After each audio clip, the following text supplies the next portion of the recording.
Zelda games for the Philips CDI. A necessity for gracious living. Said no one ever. Throughout gaming's journey, few devices in history have perhaps garnered the same infamy and ridicule as the Philips CDI. Deservedly or not, part of the reason it still attracts some attention is that it is home to not one, but 3 official Legend of Zelda games that have, to this day, never been made available to play on Nintendo consoles.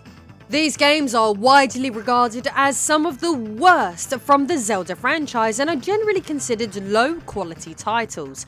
These atrocities were not developed by Nintendo, but by third-party developers who had licensed the Zelda franchise from Nintendo. The most terrible of the whole bunch is often said to be the absolutely dreadful Zelda's Adventure, a game which is so bad that it is barely playable. So holding such information in our thoughts makes it all the more insane that one crazy sod out there has gone to the effort of remaking this maligned abomination, but instead for the Game Boy. The Game Boy? But why? Anyway, without further ado, I am Lady Decade and this is the story of Zelda's Adventure for the Philips CDI. For the Game Boy, life just carries on getting more and more ridiculous. This is it. Ah yes, the Philips CDI, this strange multimedia CD player and interactive system developed by Philips and released in 1991, were designed to be the ultimate all-in-one versatile platform that could play music CDs, video CDs and CDI discs, containing interactive multimedia content such as games, educational software and movies. While sounding very promising on paper, the system would be the jack of all trades, yet the master of none. Although notable for its early adoption of full motion video and its ability to display high quality graphics and animation, the platform failed on every front, with its lack of commercial success often blamed on the hardware's poor marketing direction, high price point and abysmal library of games. As poor as the games were, in a bizarre deal where Philips would replace Sony to develop a cancelled CD add-on for the Super Nintendo, a deal would be struck so that Philips could take advantage of some of Nintendo's biggest IPs on their own hardware. This brings us to the notorious Zelda CDI games, which I am sure many of you are familiar with by now. Gaining a cult following over the years due to their infamous reputation, who could forget these titles' unintentionally hilarious animated cutscenes and awkward voice acting? Course I'm on your side, but I still have to sell the stuff. That's the last time I'm going fishing. See you in Sakado. As easy as it is to poke fun at these meme-worthy cult favourites, in all honesty the likes of Wand of Gamelon and the Faces of Evil do have some saving graces. Beyond the game's glorious cutscenes, the side-scrolling gameplay and puzzle-solving elements that can be found within, although nothing special, isn't the worst thing to ever be created. Sure, these are not good games, but there are worse things out there, right? And to be entirely fair, the tunes are actually banging for these games. Have a listen to this.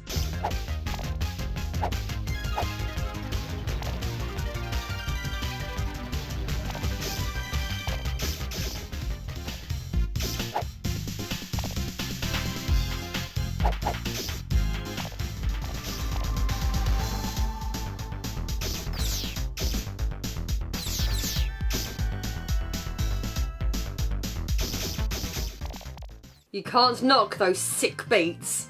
Some defence can be made for those other CDI games' redeeming factors. The same indeed cannot be said for the third Zelda CDI game. This is the one where things went completely off the rails.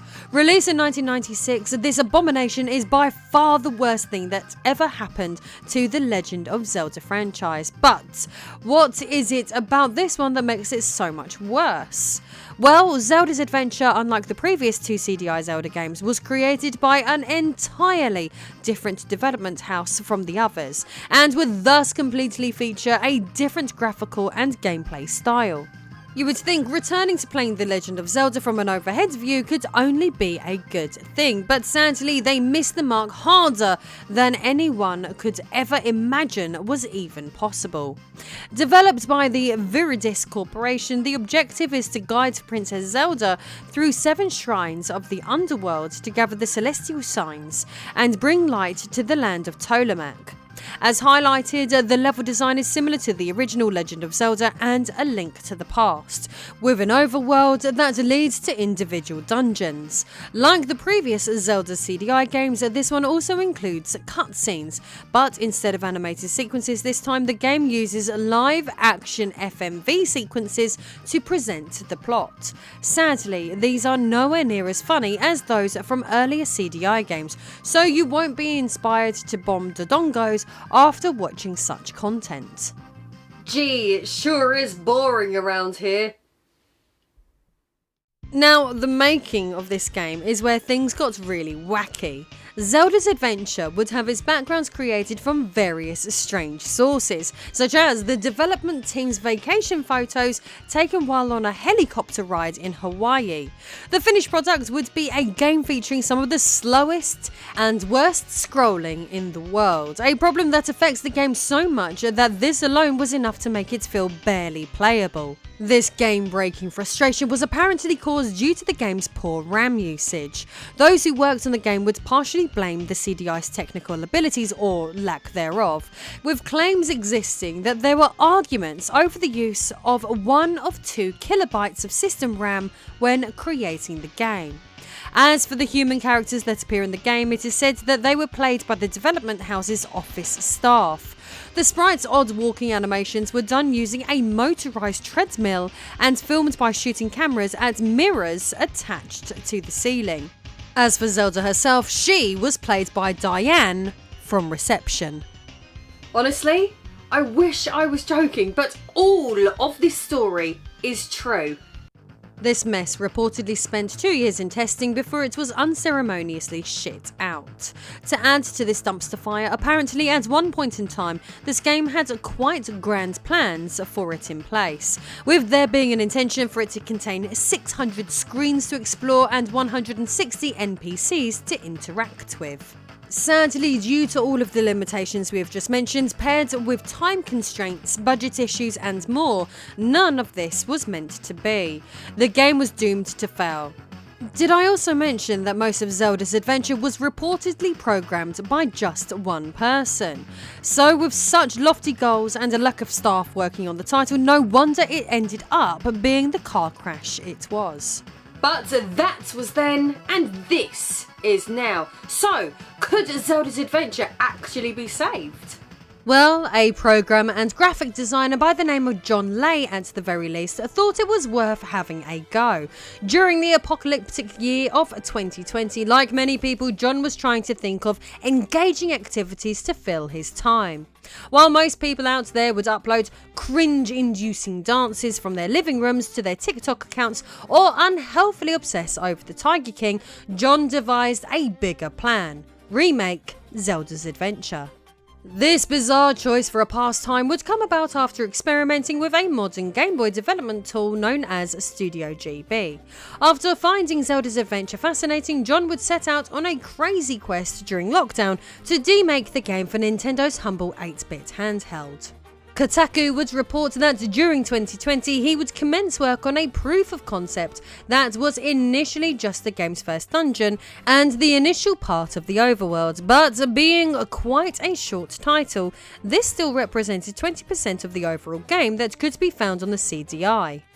After I finished, I took a short break, and during that time GB Studio released an update I was eager to try, so I continued the game where I left off and developed approximately another 40% of the overworld and dungeons.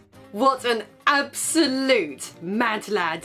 Well, shaping up nicely, like with any game in development, John would run into barriers along the way, including the limitations of working on a title using the GB Studio development tool. He would ultimately modify the engine with custom code to circumvent such an issue. That way he could make his balmy dream full demake a reality. Lay said the entire development process would take him around 14 months. On John's own website, it outlines that the game sticks to the aesthetics of Link's Awakening but also incorporates some features from Oracle of Ages and Oracle of Seasons. The game would become a complete port of the CDI original, with even a few modifications. Building on the fun, custom music was created for the title by BeatScribe, adding another layer of quality to this simple affair. Like the CDI original, Zelda's Adventure for the Game Boy is a short, bare-bones experience. But this one's game-breaking scrolling issues are completely gone when loading between each screen. This is by far the best way anyone would probably be able to play such a title. For the first time ever, the worst Zelda game in history is functionally playable. So a huge thank you to John Lay for making the seemingly impossible possible. I guess some interactive dreams do come true. Anyway, if you enjoyed this one, you may enjoy my coverage of when some lunatic tried to remake the Ocarina of Time, but for the Super Nintendo. So subscribe and check out that video now.